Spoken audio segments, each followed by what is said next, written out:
Daytona 675R. One of the, you could pretty much say this is King Dingaling of the 600 class bikes, even though it's a bit bigger. This is my brother's new bike. His pride and joy. His R6 was stolen, so yeah, he went and got himself this thing. Pretty much brand new, demo, but yeah, 2015 Triumph Daytona 675R. So down in Melbourne, bit of a shit day at the moment, but I thought I'd try and get out here and get a vlog out on this thing. So impressions, very tiny, small, light little thing. Comfortable enough, I guess. It's got a bit of a shit seat, like it's on a real angle, so you tend to fucking fall into the tank a lot. He hasn't got stomp grips on it yet, but he's going to get some. Mods wise, I'll get to that. It's got a few things on it now, mainly from me. Yeah, I actually rode this thing for the first time last Saturday. And yeah, took it out, just, you know, cruising around down this road actually, and I was just flicking it around, getting a feel for it. This thing has got some pretty fucking awesome suspension on it. It's got Öhlins TTX shock on it, and yeah, it's decked out. Good Brembo brakes and whatever. They don't feel actually as good as the BMW brakes. Like, they're not as touchy, which is quite surprising because it's got that big caliper, the big, I think it's a M50 or whatever it is. The same one that's on the HP4, I think. It looks the same anyway. Brembo master cylinder as opposed to the BMW one, which is actually a Nissan one. But the BMW just feels so much just easier on the lever, just softer, more responsive. I don't know why, but yeah, it definitely feels better anyway. So, but other than that, I mean, it's a pretty tricked out bike for OEM anyway. What else we got? Like, pretty full function display. So you got trip computer that gives you fucking average speed and all that shit. Okay, so this corner up here, I'm gonna pull up actually up here. Can't really see it, but there's a nice white line that goes along there. I'll do a walk around on the bike.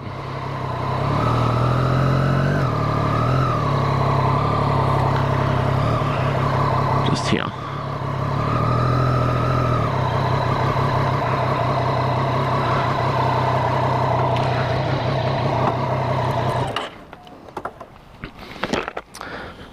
There it is, Daytona 675R.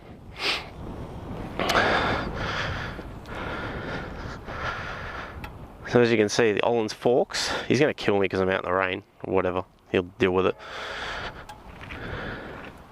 Standard exhaust, nothing done there yet.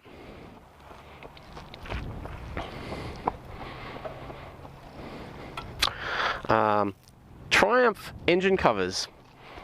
Okay, so that corner there, I was coming in and just flicking the bike left to right, just getting a feel for it kind of thing. Lent it over for this corner. I was probably doing about 40 k's an hour, and the thing just washed out on me. I just fucking low-sided it and just slid halfway into this opposite lane. It was a bit messy, but I was okay.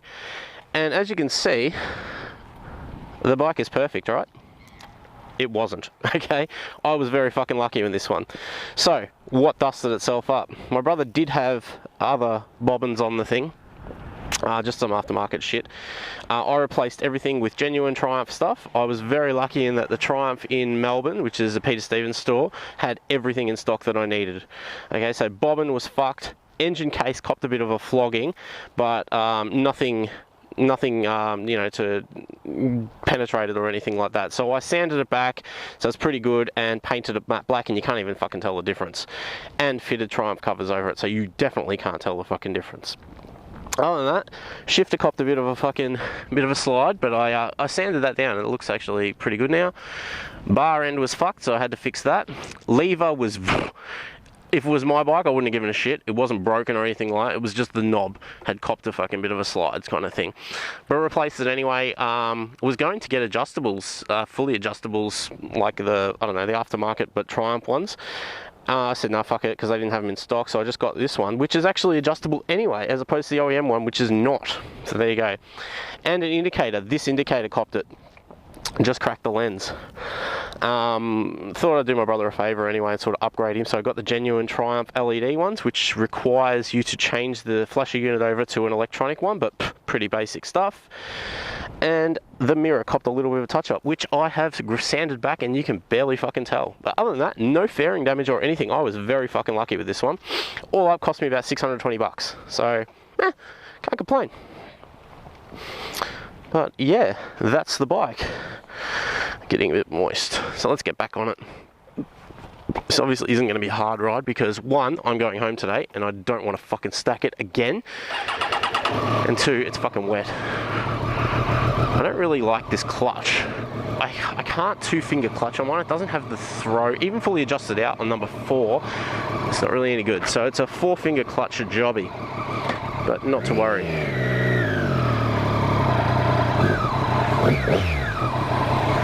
Can't really demonstrate the power, obviously, because of the conditions. Has ABS, but no traction control.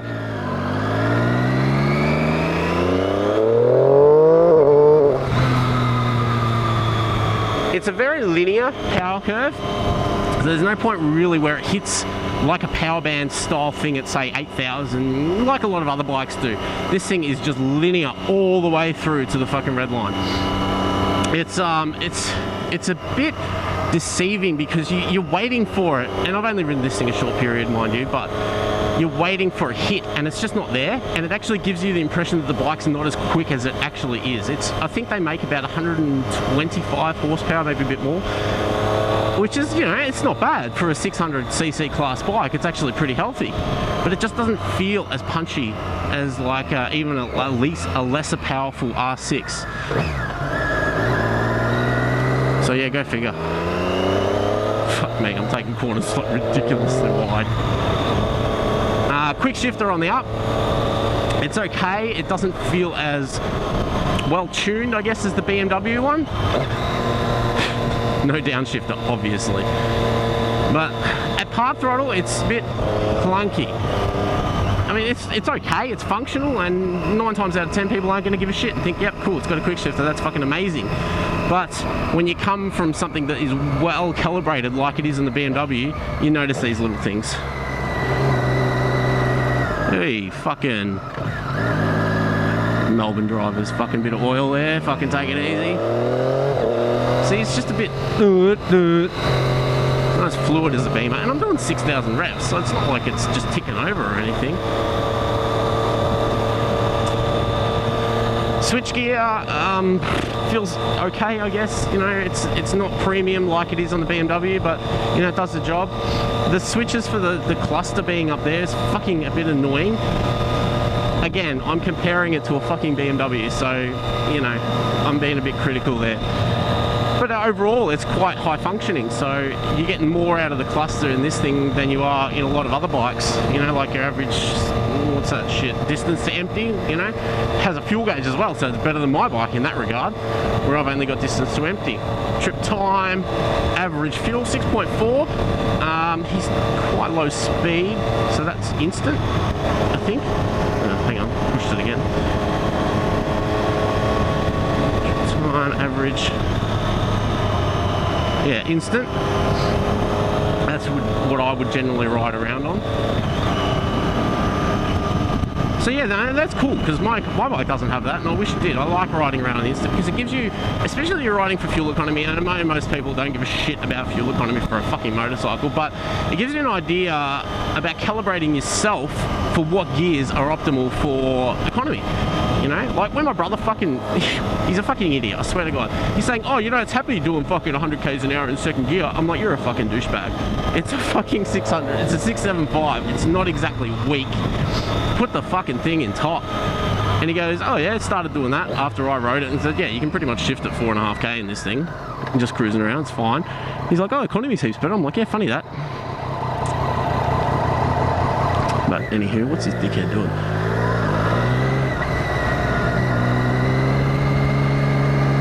I am really really riding like a fucking absolute pussy because I have no confidence. It's not that I have no confidence. I think I know what happened with that stack. I think it was just whole tyres. It's got a super courser on it, which they come with factory. So it's not a tyre that I'm not familiar with. They're a fucking amazing tyre, but it was weird. Like, I'd already leant over, the bike was set up, and then just whoop, washed out. Nothing on the road, came back straight after it, had a look. And just it was like slow motion. It was just like, oh fuck. And I think the whole time I was sliding, I'm like, fuck, my brother's bike. But all good. No harm, no foul. Fixed everything. Like a responsible person should do. You don't give fucking someone else's motorcycle back to them fucking banged up. You fucking fix it. Don't be a dead shit. So, yeah. Hasn't done any suspension setup or anything. We were actually planning on doing sag and playing around with the shocks and whatnot. Like, it's really cool, the rear on this, how you've got the knobs right on the shock. That's fucking sweet. You don't have to worry about screwdrivers or anything like that. They're just fucking quick ones. This one, not so much. You've got to get in there with a fucking Allen key. Preload for the outside. Inner is, what do we got? Rebound comp. Yep. Rebound on the right, compression on the left.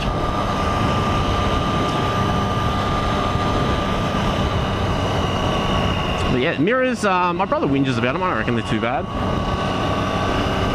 They're inner, like, movable ones, so they're actually a bit tight. They don't have a hell of a lot of freedom of movement. Other than that, yeah, she's not bad.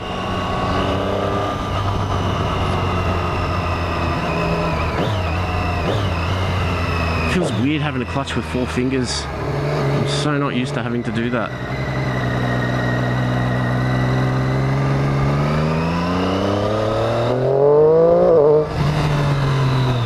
ABS works. When he was looking for a new bike, I said to him, fucking make sure you get ABS. None of this fucking old low-end Jap shit with no ABS. It has saved my ass too many times to count. It is totally worth it.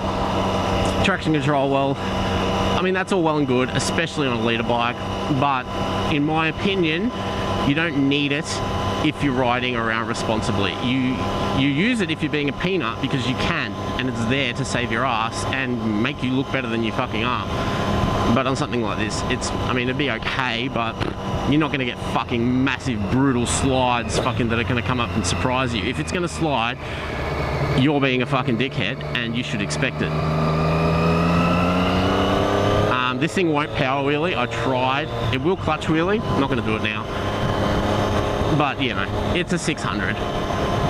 And again, because it's a 600, you've got to have the revs up a little bit. But, you know, that's all well and good. But very nice looking bike, I guess. I like the mat. Absolute cunt to maintain. I have no doubt. But, you know, it looks good. It's a good looking fucking motorcycle. The way the fairing, because obviously I've had to pull the fucking thing apart and teach myself how to do that. I had to YouTube a few things. The way the fairings come apart are fucking great. I love it. These carbon infill panels here, one screw and then you just shimmy them and they click off, and everything else sort of notches together. Like there's 4 screws under there, 4 or 3, whatever it is. I think there's one extra one for something else, but you don't need to take that one off to get the side fairings off. And then you sort of just like unlock it like that, just slide it, and yeah, seamless. Like, it looks really good. Very minimal fucking screws on the outside. You've only got those 2 screws there. The front is a bit fucking gay because it has scrivets for that front fairing around the radiator, so that's fucking gay as AIDS. But you know, besides that, it's really well put together.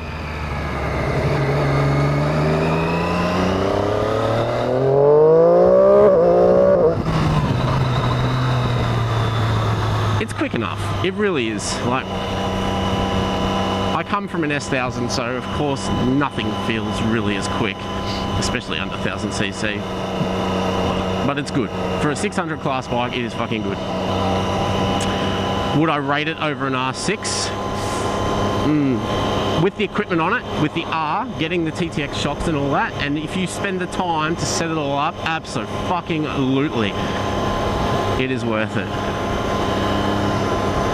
It's so chuck and narrow. Well, it's not hugely narrow, but it's definitely narrow in a weight situation because it's only a 3-cylinder. Fuck it, I'll go back by the beach.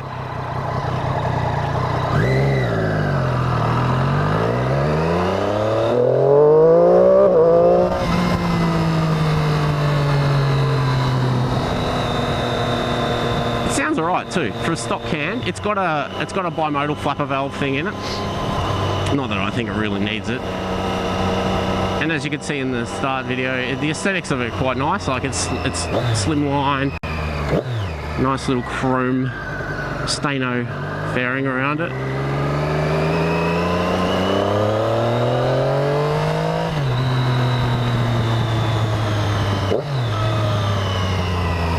Get some looks as well, that's for sure. I think there's a lot of people don't know what the fuck it is. I think Triumph will fucking make cruisers. I'm used to that as a BMW owner.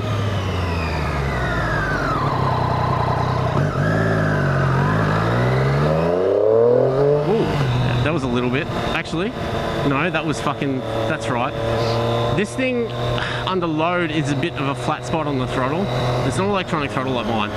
And you can feel the lack of torque at the really low revs. I actually thought it slipped then because it sort of, there was no acceleration. But no, it was bogging down. It's not too bad there, at about 4.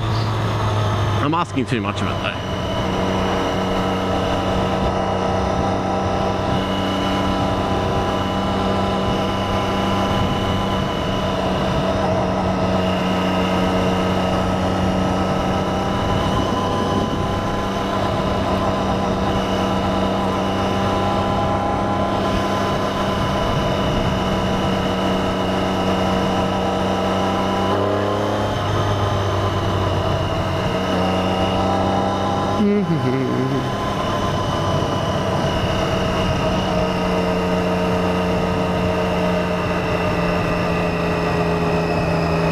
You see my jacket's all fucking banged up from my stack.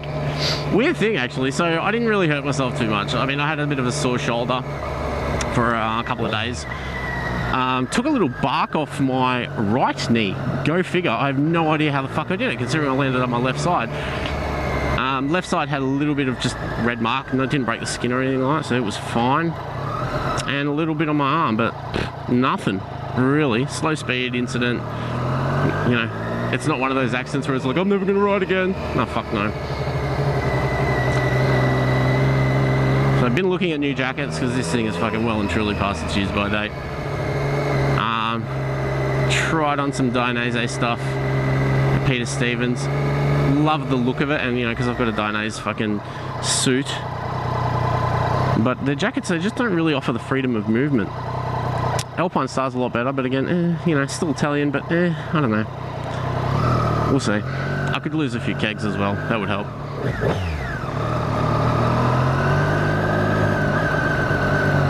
So yeah, that's that. Triumph Daytona 675 Romeo. Nice bike.